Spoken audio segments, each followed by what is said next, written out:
My name is Harold Whitaker. I'm 94 years old and I've buried almost everyone who once knew me as a young man. The hardest lesson I ever learned is this: the people who hurt you the most are often the ones you would have trusted with your life. My name is Harold Whitaker. I'm 94 years old and I've buried almost everyone who once knew me as a young man. At my age, memories don't visit gently anymore. They arrive with clarity, whether you invite them or not. And if there is one thing nearly a century has taught me, it is this uncomfortable truth: trust is precious, and sometimes the people closest to you are the ones least prepared to carry it. I wasn't always a suspicious man. In fact, I used to believe family was the safest place a person could rest their heart. I grew up during hard years, when neighbors shared bread and doors were never locked. My father used to say that blood meant loyalty, and loyalty meant protection. I believed him completely. I married young at 23 to a woman named Eleanor. She had a quiet laugh and steady eyes that made chaos feel manageable. We built a simple life together. I worked long hours repairing machinery at a factory, came home smelling of oil and metal, and she filled the house with warmth. We raised 2 sons and later welcomed my younger brother into our home after he fell on difficult times. Family, to me, wasn't just important. It was everything. For decades, life followed a rhythm that felt dependable. Birthdays around the same wooden table, arguments that faded by morning, holidays filled with noise and small annoyances that now feel like treasures. I trusted without question because nothing had ever given me a reason not to. But trust, I learned, is not tested during peaceful years. It is tested when fear, money, and uncertainty enter the room. I was 68 when Eleanor passed away. Cancer, slow and merciless. After she was gone, the house felt enormous and unfamiliar, like I had wandered into someone else's life. My sons insisted I shouldn't live alone. They said they worried about me, said it was time to make things easier.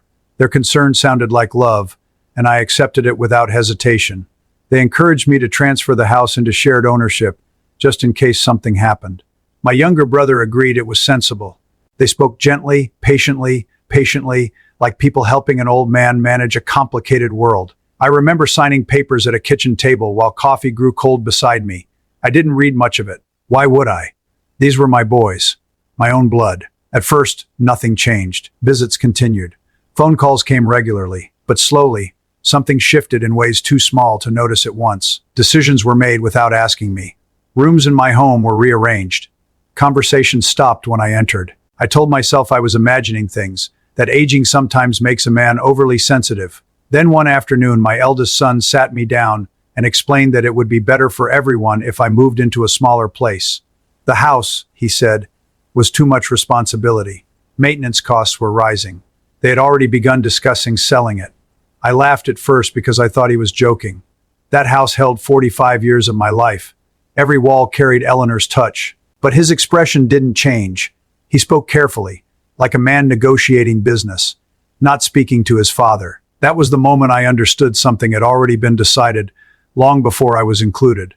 Within months, I was living in a small apartment across town, my furniture reduced to what could fit through one doorway. The house sold quickly.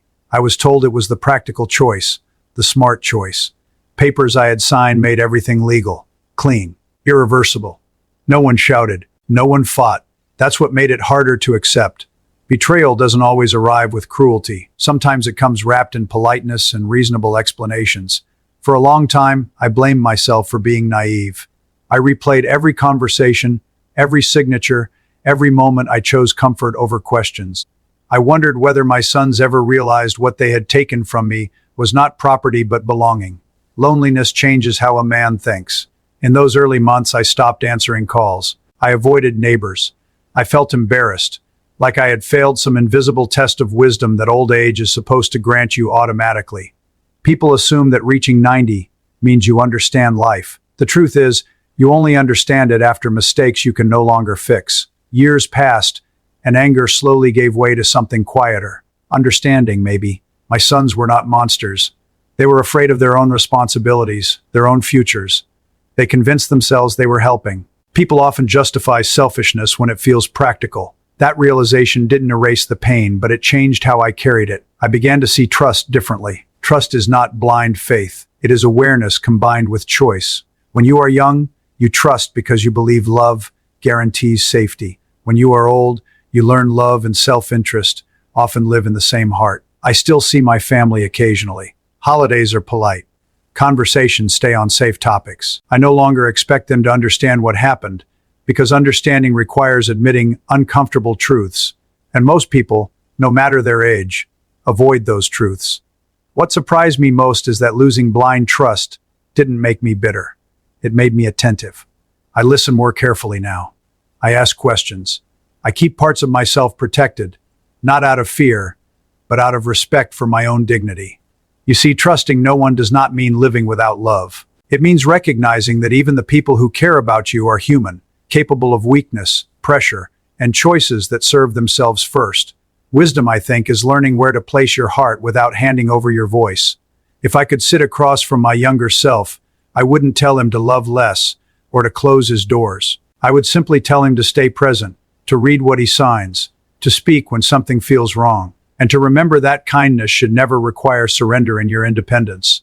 At 94, I don't measure life by what was taken from me anymore. I measure it by what I finally understood. Trust should be given slowly, protected carefully, and never confused with obligation. Family can be a blessing, but it is not immunity from disappointment. So if you're listening to me now, still young enough to choose differently, hold your loved ones close, but hold on to yourself just as tightly. Ask questions, stay aware, love fully, but keep your eyes open. Because sometimes the lesson that takes a lifetime to learn is this: protecting your heart is not betrayal. Sometimes it is the only way to keep living with peace.